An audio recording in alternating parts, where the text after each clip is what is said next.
Hey yo, what is up guys? Your boy Ed from Lisa Vich. You already know today's deck profile is going to be my Punk Brave deck profile.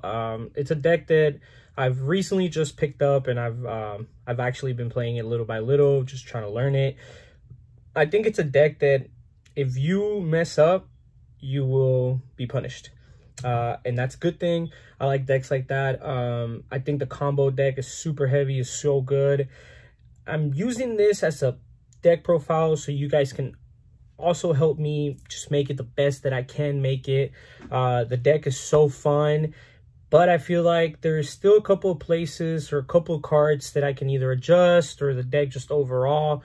I think the deck is just it has such a high limit, it has such a high ceiling, like it's just so good that I can definitely take a little bit of input from you guys to make the deck better. So let's go ahead and get into my deck. This is what I've used recently, and the deck is just a lot of fun, but I still think it is one of the best decks, if not the best deck of the format. But let's make it better. Let's make it the best deck, like overall, like for another format as well. Let's go ahead and get into it.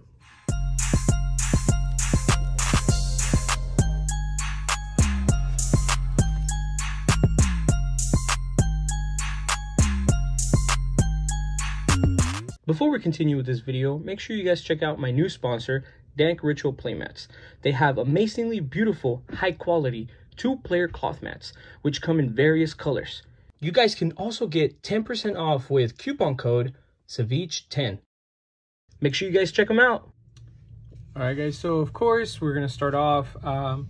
I don't ever normally just do that where I just go by packages. I always go like monster, spells, and traps. But for today, we are going to divide it by packages because I believe that this deck has so many packages in the one deck. I wish there were some more packages to be able to play in this deck. This is what I play for the Brave engine, of course. You already know. You got to play this.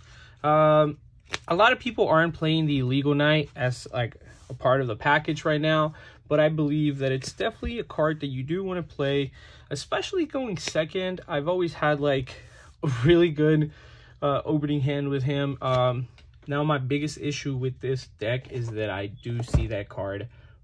I see this whole package way too often, and I see it so much that I'm actually getting annoyed. And I either want to start cutting some cards so I can start playing smaller amounts of cards, or I think I'm just going to cut the whole engine itself. I hate opening up like a Water Girl and a Enchantress, and then like a Legal Knight, or a Water Girl, right? And then one of this, or like I hate it. Like I open up these cards way too much, but this is a really good deck and it's a really good engine. So sometimes I just gotta shut up, you know. But that's how I feel about that. Right now I'm only playing 2 Foxy Tune. I am starting to see the necessariness of having 3 in the deck. Like I just feel like you might want to make sure that you do play the 3rd Foxy Tune. And then I've been seeing a lot of people starting to play the Ogre again, so I kind of want to play an Ogre in this deck. Not 100% sure how I feel just yet, but this is where we're at. The more testing that I do, the more that I get done with this. So then like that, I can get this played at Nats, the better. But, you know, I'm trying to go to Logos at least twice a week just so I can assure that I'm at least learning the deck well. Now for the next package, Sangan with Arborea is definitely a package that you are playing in this deck. So make sure that you guys are definitely playing the 3-in-1. Arborea not activating and just summoning itself to a link zone is just so good, and you cannot not play that. I think that's more than necessary. Continuing with the next package, these 3 cards. Oh, I forgot. The Foolish Burial is definitely for this. I actually do use the Foolish Burial a lot. Sometimes if I need to be able to send the snow, or if I just specifically need a light in the dark or in the graveyard or something. Like the thing is that I've always came across having too many darks but not enough lights. So we need to be able to balance that out. But this is where I'm at so far. This is of course 5. Yeah, 5, 6, 7, 8, 9, 10, 11, 12, 13, 14, 15, 16, 17, 18, 19, 20, 21, 22, 23, 24, 25, 26. There's only 26 cards, and I think this is about all of the engines that you play, except for all of these like one-offs. So like Snow, Jet Synchron. I play Plague Spreader, and then of course Scythe. I just put in the Plague Spreader. I want to be able to try it out. I hadn't played it yet, but I had to make a couple of adjustments after playing at Galaxy Gaming's 4-year anniversary event. I did well that day. I topped 8. I lost my round 1, played a total of 6 rounds, and then took a draw on my last round. So I think the deck sometimes mills these already, and by the time I get to Needle Fiber, I want to be able to summon out something that isn't necessarily a Gamma. So that being said, I think Plague Spreader is a really good card to special summon then, because of course Unicorn and then Access Code, and then this can definitely just make sure that I summon that out with of course getting another sinker or whatever I need to get on the field, right? But I think this is where it's at. I think this is where it should be. Playing it like this, if I had 26 before, this is 4 more, that makes it 30. I'm pretty sure I'm playing like 45 or 46 cards in the main deck. We'll make sure that we double count right now in a second. But this is where I'm at. Let me know what you guys feel so far. For hand traps now, you got to play the 3 Effect Veiler, of course, followed by the 3 Ash, the 3 Gamma in the Driver. So now the other thing that I started playing, of course, was an Imperm, because I started to see a lot of people starting to play Imperm again, and it's getting really annoying to side in my crossouts, play the Imperm, not play the Imperm, and then get it Impermed, and then you're like, well, I was expecting these, you know. But now with the 1 Imperm in the main deck, I can side in my crossouts and not have an issue with that. Triple Droplet and Callby. I think Callby should definitely be a card that comes back to 2. A lot of people are crying about this card right now, but I don't understand what all the hissy fit's about. It's just a Yu-Gi-Oh card, like, oh, it's too good. Yeah, it is too good, and sometimes we just need necessary cards like that. But now let's go ahead and continue into my extra deck, of course, continuing when starting off with the boy Almirash. I've made a couple of adjustments since I'm playing at a Galaxy. I changed out the Karibo for the Anima. This is a card that I should have changed out weeks ago, if not at least a couple of days ago, because Castro and I have been theorizing on this deck a lot and playing around with it, and he told me to change this out, and I was just like, yeah, you're right, you know, and I just never did. And then we sat down and I played a Dino player. He summoned out a token, and I was just like, dang it, I could have had taken his UTC, and that would have had ended my problem with that, or whatever, right? This is also another change that I've made. I've made this change because sometimes I feel like I have light monsters on the field and I need to take something from their graveyard, and a lot of players are playing darks, but a lot of players are also playing a lot of lights. And this is a card that I would love to take. Used to take their stuff with. Dagda. I don't think Dagda really needs a lot of explanation. Needle Fiber, of course. Unicorn and Axis. These are all the Link monsters that you should be playing. I think these 4 at the end are a little bit more staple, like those are necessary.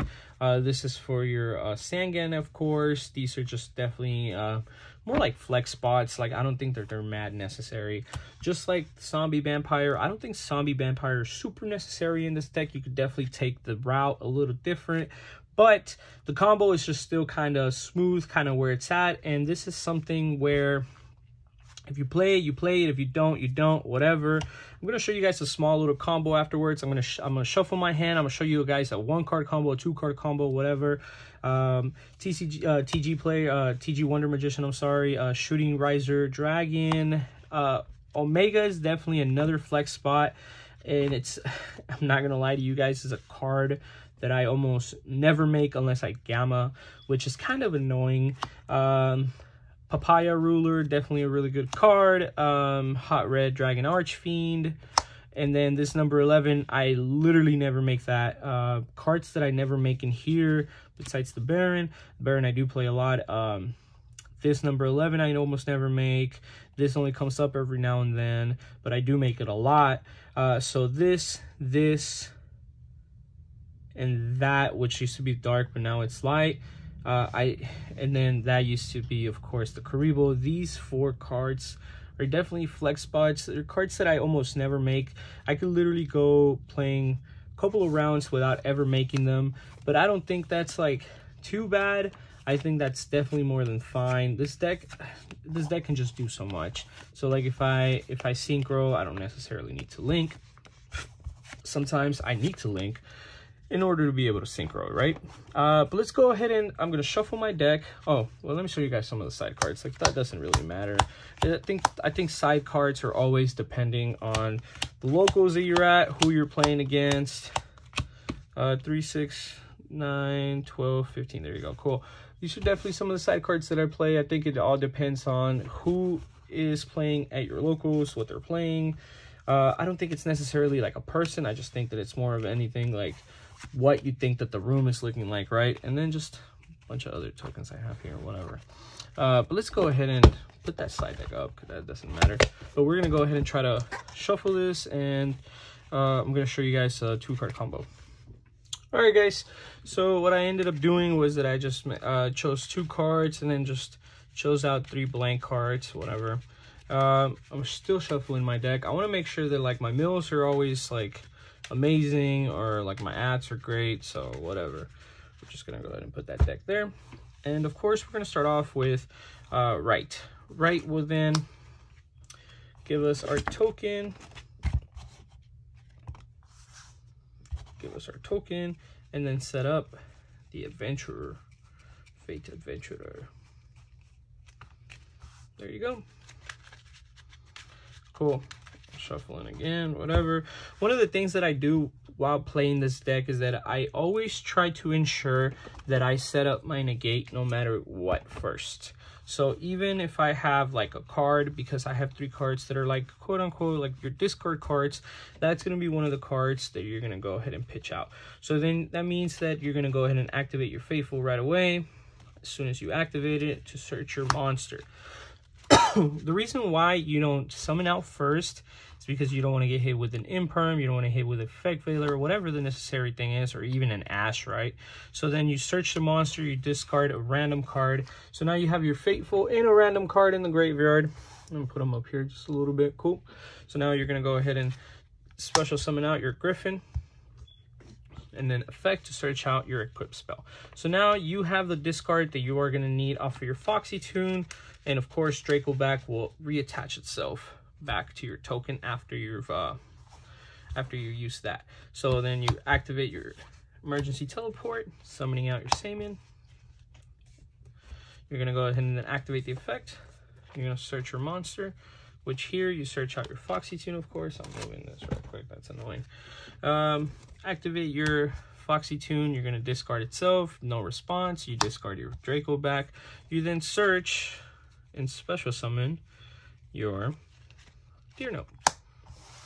So activate Draco back, special summon itself back, I'm sorry, reattach itself back, or attach itself. So now this is what it's looking like. You have, of course, the blank, you have your right in the graveyard, and then you have emergency teleport, Foxy Tune. From here, I always synchro summon right away.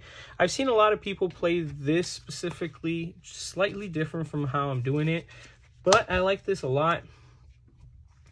You activate Chainlink 1, you activate Chainlink 2, Deer Note. Deer Note will then special summon out your Foxy Tune back to the field, and then this will then reveal and add to your hand. So let's go ahead and just do your top 5.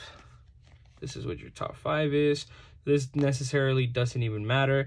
You could have done anything. You could have found a normal summon. You could have done anything because you haven't even normaled yet. So whatever, you're going to add your effect veiler, which is necessarily still a blank right now, right? So then if you don't know what your opponents are playing, most of the time I do this, so then it can help me get into my needle fiber anyway, and it also gives you a little bit of insider on what your opponent is playing. You guys both mill 4, so that's 3. One more. 4.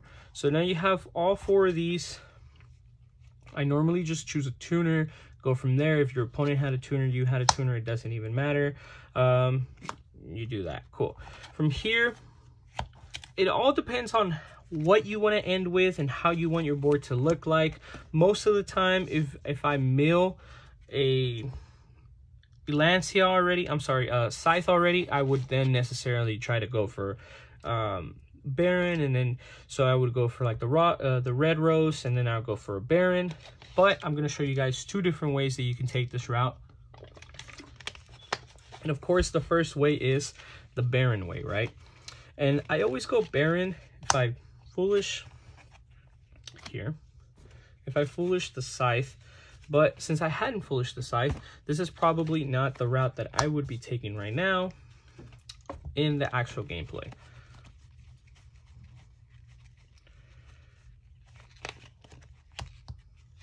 Of course, this is where we're at. From here, most of the time, I would then do your token and your red rose to go into your Dagda, and then Dagda, and then, oh, my fault. I said Dagda, that's so wrong. That was so wrong. I skipped a step. We will be going Dagda, but not just yet. Effect, then you send your snow.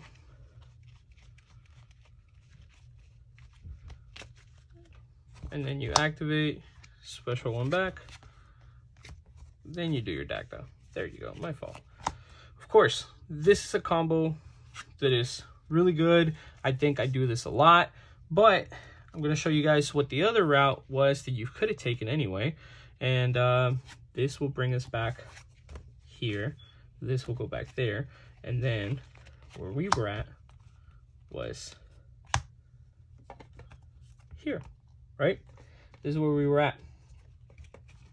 So you could have done those 4 route. You could have done that route, which would have let those 4 cards. But what you're going to do here is that I think this is also definitely a really nice route that you can take, where you can go out with your Jet Synchron. And then with your Jet Synchron, you can then link it, make, well, let's see. Nah, you're going to leave your Jet Synchron there. You're just going to go ahead and activate this first. You're going to banish the light and the dark, which is your Foxy Tune and your Zombie.